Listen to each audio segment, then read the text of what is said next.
Hi guys! Welcome back sa ating channel. I'm your average otaku guy at ngayong araw, pag-uusapan natin sa video na ito ang unang chapter ng Dark Continent Arc.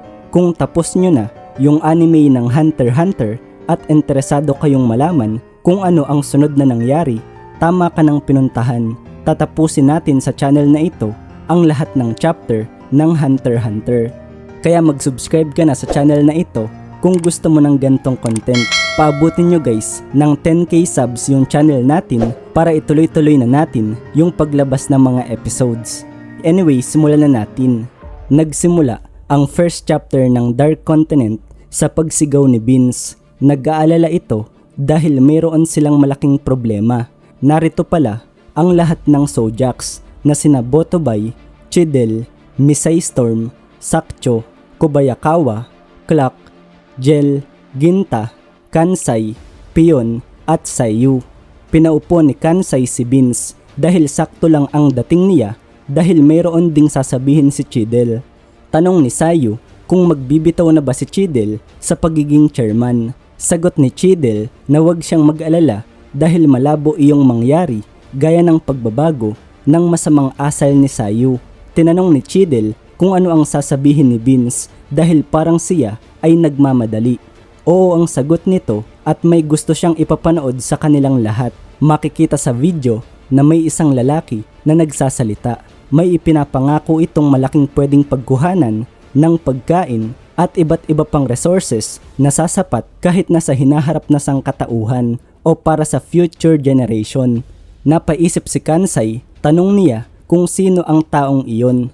Sagot ni Pion na ito ang hari ng Kakin na si Hoiguro. Dagdag pa niya na 99% ng mga bata ay kilala siya. Nagtataka ang mga ito sa tinutukoy ng hari tungkol sa malaking pagkukuhanan ng mga resources. Iisa lang ang iniisip nilang lahat. Nagpatuloy ang video. Sinabi ng hari na ang Kakin Empire ay idinedeklara na dadalhin nila ang pangarap ng sangkatauhan at susulong upang makarating sa Dark Continent. Tama nga ang iniisip ng mga Sojaks. Ang Dark Continent ang tinutukoy ng hari, ang Forbidden Region, ang ultimate taboo o ang pinakapinagbabawal sa lahat. Nagtatakang tanong ni Kansai kung ano ang Dark Continent. Labis itong ikinadismaya ni Clock dahil nakapagtatakang walang alam si Kansai kahit na siya ay isang treasure hunter. Nagsalita na din si Gel na ito ay nasa labas ng kanilang world map at ang mga magical beast ay sinasabing doon nagsimula o doon nanggaling.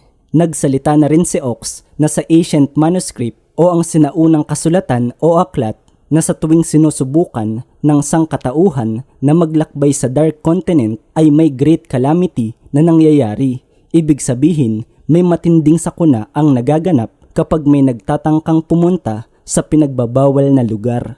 Kaya mahigit 200 taon na ang nakararaan, ang V5 ay nagkaroon ng kasunduan na hindi na nila pakikialaman at hahayaan na lang mag-isa ang Dark Continent. Nagpatuloy ang hari na walang saysay kung magpapatali na lang sila sa mga kasabihan na ipinakalat ng mga bansa na ngayon ay naghihirap na. Ang oras ay dumating na para umangat ang kanilang bansa, sumulong at buksan ang bagong pintuan patungo sa modern society. Wika ni Sayu na dahil sa kanilang magandang ekonomiya, kaya kaya nilang magyabang na baliwalain ang treaty o kasunduan ng mga nasyon. Iniisip ni Ox kung mayroon kaya talaga silang plano para dito. Dagdag pa ni Clock na kung pumirma nga ba ang Kakin sa treaty dahil lahat ng bansa ay dapat pumirma doon. Sagot ni Chidel na maaaring hindi sila pumirma. Ipinaliwanag niya na bago na ang gobyerno ng Kakin. Mula sa dating social imperialism, ginawa na nila itong parliamentary democracy 30 years ago.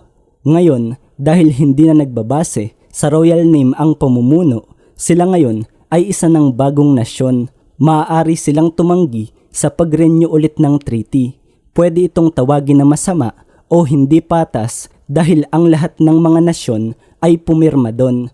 Pero dahil hindi ito labag sa batas, hindi sila pwedeng parusahan. Wika ni Botobay na malaking balita nga ito. Pero sagot ni Vince na hindi pa ito dahil ang totoong problema ay parating pa lang. Ikinagulat ng lahat ang paglabas ng larawan ni Chairman Netero. Wika ng hari na ipinapaalam niya sa kanila na nakuha nila ang pinakanararapat na tao upang mamuno sa gagawing ekspedisyon sa Dark Continent. Ang leader ng pinakamagagaling na espesyalista sa buong mundo. Ang veteranong fighter sa lahat at nasa serbisyo buong buhay niya. Ang legendary pro hunter na si Isaac Netero. Kinuha nila ang anak nito na si Captain Beyond Netero. Ginamit nila ang pangalan ng chairman upang bigyan ng diin kung gaano kahusay ang anak nito. Hindi makapaniwala ang Zodiacs na may anak pala si Chairman Netero. Hindi din dito makapaniwala si Ox dahil wala naman siyang pamilya. Kaya kailangan nila itong kumpirmahin. Nagsalita dito si Beyond. Wika niya na ang kanyang pinakamamahal na ama ay laging sinasabi na kapag huminto ka sa pagsubok sa iyong sarili, ito na ang katapusan ng buhay mo. Tatapusin na nila ang mga alamat, aalamin kung saan nanggaling ang kanilang mga ninuno at kahit gaano pa kadami ang humarang sa kanilang dadaanan, ipinapangako niya na aalisin niya itong lahat. Dagdag pa ni Beyond na ang edad, kasarian, nasyonalidad, lahi, wala sa kahit anong ito ang mahalaga. Ang lahat ay may karapatan sa patas na oportunidad. Wala siyang tatanggihan na kahit sino, ang lahat ng sinuman na gustong magwagi sa bagong lupain ay ituturing niyang pamilya. Ang bawat isa ay may kanya-kanyang papel na gagampanan. Ang kailangan lang nilang lahat ay lakas ng loob upang humakbang pasulong. Hindi makapaniwala dito ang Zodiacs. Tanong ni Sayu na kailangan pa ba talaga nilang kumpirmahin kung anak nga ba siya ni Chairman Netero. Nagpatuloy si Beyond na pupunta sila sa bagong mundo. Kaya sumama silang lahat sa kakin at ipinapangako niya na dadalhin niya silang lahat sa mundong iyon. Natigilan ang Zodiacs sa kanilang napanood. Lahat sila ay nagdadalawang isip pero naiintindihan ito ni Vince dahil kahit siya ay naririnig din si Chairman Netero sa ginawang speech ni Beyond. Wika ni Vince na 2 DVD pala ang iniwan ng chairman. Naiintindihan ni Sayu na alam na ng chairman na mangyayari ito. Wika ni Vince na sinabi ng chairman na ipakita ito sa lahat ng Zodiacs kapag may sino man na nagsasabing anak niya iyon. Hindi na makapaghintay ang lahat ng Zodiacs sa nilalaman ng DVD pero pinutol ito ni Chidel dahil may sasabihin din siya tungkol dito. Samantala, sa Kakin Empire, ipinakita dito si Beyond. Umabot pala sa 100 million views ang kanyang speech sa loob lamang ng 1 oras at ang 100,000 phone lines nila ay hindi kaya makasabay sa bumabahang application. Natutuwa dito si Beyond at dagdag niya na tanggapin silang lahat. May nagsalita, wika nito na ang hari ay nakatanggap ng formal na request galing sa V5 na bawiin ang ginawa nilang announcement at pirmahan na ang treaty. Wika ni Beyond na wag silang pansinin dahil ilang siglo na silang tulog. Dagdag pa niya na bakit pa kailangan sundin ang batas ng V5. Sagot ni Curly na para makapunta sa Dark Continent, kailangan magpasa ng application sa agency na hawak ng V5 at para makapag-apply, dapat sundin nila ang batas sa lahat ng mga bansa. Bukod pa dyan ay may mga kontrata at pagtitipon na magaganap. Lahat ng ito ay aabot ng 5 buwan. Kailangan pa nila magpasa ng 3 letter of introduction sa Congress. Pero kahit na ganito, hindi pa rin sigurado kung tatanggapin sila. Nagalit dito si Beyond at pinapatahimik si Curly. Nagtataka naman ito dahil si Beyond naman mismo ang nagtanong nito at sumasagot lang siya. Ipinaliwanag ni Beyond na pinigilan na siya ng mga ito at pinaghintay ng ilang taon para sa permission na iyon. Pagkatapos ng lahat ng iyon ay binigyan lang siya ng pahintulot na mag-sightseeing tour sa Dark Continent. Ibig sabihin, ang mapupuntahan lang niya ay ang mga lugar na may mapa o impormasyon na ang V5. Dagdag pa dito na bantay sarado ang lahat ng kilos niya.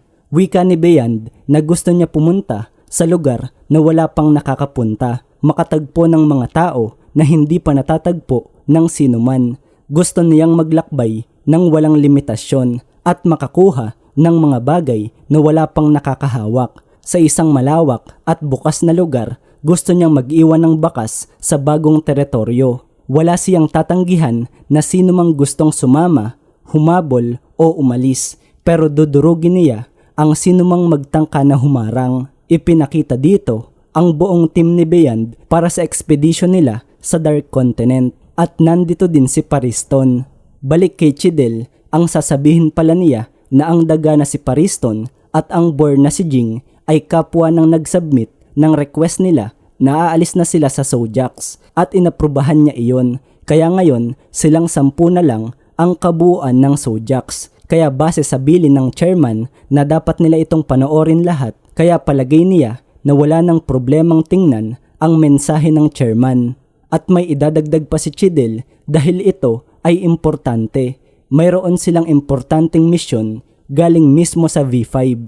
Gusto ng mga ito na ipahuli sa kanila si Beyond Netero.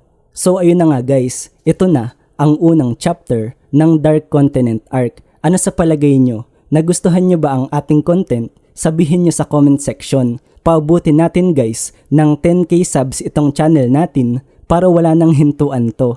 Ingat guys, kita-kits tayo sa chapter 2.